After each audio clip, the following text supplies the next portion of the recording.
Hello. हमने कल तक देखा था इस पाठ के स्वाध्याय हो गया अपना। अब देखेंगे हम पाठ का व्याकरण। तो इसके अंदर आपको 4 विशेषण लिखना है। परिचित के आए हुए कोई भी 4 विशेषण लिखना है। तो कौन से 4 विशेषण लिखोगे आप? कोई भी लिख सकते हैं, आपको जो मिले वो मैं बता देती हूँ आपको। विदेशी, सात, ख्याली और घरेलू, ये 4 विशेषण भी आप उसके अंदर लिख सकते हो। अब आपको एक प्रश्न तैयार करना है स्वमत अभिव्यक्ति करके। क्या दैनंदिन जीवन में विज्ञापन महत्व रखते हैं? क्या पूछा उन्होंने, यानी महत्व है क्या विज्ञापन का? तो हाँ, बहुत ज़्यादा महत्व है। कोई भी चीज़ के लिए उसको जब प्रसिद्धि में लाना है तो हमको विज्ञापन देना बहुत ज़रूरी है। और उसका विज्ञापन यदि हम बहुत सुंदर ढंग से करेंगे तो उस चीज़ के लिए ज़्यादा डिमांड होगी। तो आज के युग में विज्ञापन का बहुत अधिक महत्व है। विज्ञापन बिक्री एक माध्यम है। उपभोक्ता को प्रभावित करने के लिए निर्माता विभिन्न प्रकार से अपने उत्पादों का विज्ञापन करता है, उन्हें लोकप्रिय बनाता है। कोई भी चीज़ बिकनी चाहिए, ज़्यादा उसका सेल होना चाहिए, इसलिए क्या करते हैं लोग? विज्ञापन। और विज्ञापन को क्या करना चाहिए? बहुत ज़्यादा प्रसिद्धि लाना चाहिए, तब वो तो चीज़ को ज़्यादा से ज़्यादा उसका सेल होगा। वस्तुओं की जानकारी लोगों को देते हैं, अखबारों में, रेडियो पर, टेलीविज़न पर, वाहनों पर, दीवारों पर, जगह जगह पर हम विज्ञापन लगाते हैं। आपने देखा होगा, मैंने आपको विज्ञापन बनाने का कहा था कि आप डेंटपेस्ट की, कोई टूथपेस्ट की बनाओ, कोई छाते की बनाओ, इस प्रकार कोई स्कूल के यूनिफॉर्म की बनाओ। जो भी कुछ आपको विज्ञापन तैयार करने को कहा, तो उसकी प्रसिद्धि हम किस ढंग से करेंगे उसको कहते हैं विज्ञापन का महत्व। तो टेलीविज़न पे करते हैं हम। बहुत सारे लोग क्या करते हैं, आप देखते हैं हम टेलीविज़न पर कि आजकल अच्छे अच्छे एक्टर्स लोग सर्फ एक्सेल की आती है, सर्फ की आती है, शाई की आती है, पेन की आती है, ब्लेड की आती है, यानी अलग अलग प्रकारों की विज्ञापन टेलीविज़न पर भी आते हैं। यानी उसके माध्यम से क्या होगा कि उसका बिक्री ज़्यादा होगी और लोगों को डिमांड उसकी ज़्यादा ध्यान में आएगी। उसके ऊपर गिफ्ट भी रखते हैं, 1 पर 2 मुफ्त या 2 पर 1 मुफ्त, ऐसे जो भी कुछ हो वो इस प्रकार से उन्होंने हमको लालच भी दे रखते हैं कि ताकि कस्टमर हमारे पास में आए और उस चीज़ को खरीदे।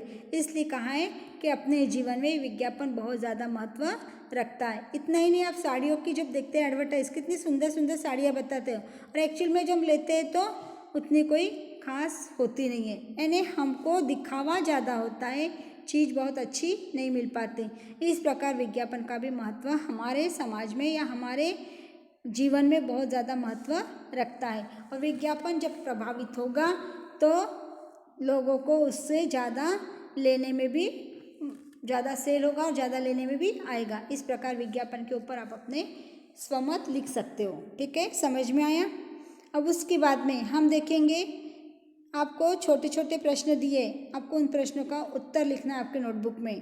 तो पहला दिया है प्रश्न, आकृति पूर्ण कीजिए। तो उसके अंदर लॉटरी खुली लॉटरी, तो कैसी खुली थी लॉटरी उसके बारे में लिखना है। अगले दिन खुली, आज खुली, कल खुली, तो कब खुली थी लॉटरी? अगले दिन लॉटरी खुल गई थी।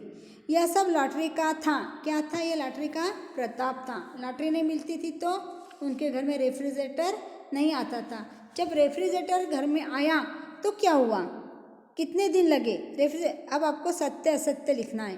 विधानों के सामने सत्य और असत्य लिखिए। जब रेफ्रिजरेटर मुंबई से आते आते कई महीने लग गए, सही बात है, रेफ्रिजरेटर को मुंबई से आते आते कई महीने लग गए? नहीं, जल्दी आया, महीने नहीं लगे थे, तो क्या आएगा? वो असत्य है। यह तो पानी को भी गर्म बना रहा है, ऐसा कहा था किसी ने? हाँ, कहा था। क्यों कहा था ऐसा? क्योंकि जैसा फ्रिज में रेफ्रिजरेटर में पानी रख रहे हैं उतने ही स्पीड से उसको निकाला जा रहा था, इसलिए कहा है कि पानी को गर्म बना रहा है। रेफ्रिजरेटर के आते मोहल्ले में धूम मच गई, सही बात है, मोहल्ले में धूम मच गई थी और लोगों ने एक लोग जाते तो 4 लोग घर पे रेफ्रिजरेटर देखने के लिए आ रहे थे। उसको किसकी उपमा दी गई थी? जैसी घर के अंदर नई बहू आती है तो उसे देखने कितने लोग आते हैं, उसी प्रकार रेफ्रिजरेटर देखने के लिए भी कई लोग आ रहे थे। आया समझ में? इस प्रकार आपको सत्य असत्य लिखना है। अब आपको प्रश्न पूछा है, उत्तर लिखना है। फ्रिज आने पर क्या हुआ? क्या हुआ था? जब रेफ्रिजरेटर घर में आया तो क्या हुआ था? तो सगे संबंधी मोहल्ले वालों ने धूम मचा रखी थी, है ना? बहुत सारे लोग उसको देखने के लिए आ रहे थे। दिनेश ने क्या छींटा छोड़ा? दिनेश ने छींटा छोड़ा कि यह पहले से पानी को गर्म बना रहा है। आया समझ में? यानी चीज़ आई, उसका महत्व कम, लेकिन उसके ऊपर छींटे छोड़ने आते से ही चालू हो गए थे। आया ध्यान में? इस प्रकार हमने यहाँ तक देखा है। अब उसके बाद का प्रश्न है आपके लिए, विराम चिन्हों का उपयोग करके वाक्य को लिखना है। तो किताब एक आधा वाक्य देखो और उसके में विराम चिन्ह का उपयोग कर कर लिख लो। ठीक है, अब देखेंगे हम अगला प्रश्न। स्वमत है फिर से, प्राकृतिक संसाधन मानव के लिए वरदान, इस विषय पर स्वमत लिखिए। क्या कहा है? प्राकृतिक संसाधन मानव के लिए वरदान। जो हमारी प्राकृतिक संसाधन है, कौन सी प्राकृतिक संसाधन आपको पता है? जैसा हम बोलते हैं कि जो नेचुरल सोर्सेस है हमारे लिए, सूरज, पृथ्वी, प्रकृति, ये जो है नेचुरल सोर्सेस, ये हमारे को हमेशा देने का ही काम करती है, हमसे लेती कुछ भी नहीं है। तो हम देखेंगे उसके ऊपर हमारा जीवन किस ढंग से होता है। तो मानव जीवन में पूर्ण रूप से प्राकृतिक संसाधन पर ही निर्भर है।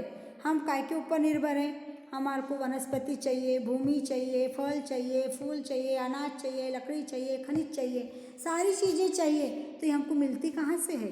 तो ये हमको हर चीज़ प्रकृति से मिलती है। भूमि कहाँ से हमने बनाई क्या भूमि को? नहीं, भूमि आपो बनी हुई है। जल हमने बनाया क्या? नहीं, जल भी बना हुआ है। वनस्पतियाँ हमने बनाई क्या? नहीं, हमने नहीं बनाई, हमने सिर्फ उसको बढ़ावा दिया। बनाई नहीं हमने, बनाई प्राकृतिक है। फल फूल सभी चीज़ें प्राकृतिक है, अनाज, लकड़ी, खनिज वगैरह, तो ये हमको सब प्रकृति से मिली हुई है। हम क्या बनाते हैं? मिलने के बाद में सपोज हमको अनाज मिला तो हम उसका भोजन बनाते हैं, है ना। वनस्पति मिली, उससे हम वस्त्र बनाते हैं।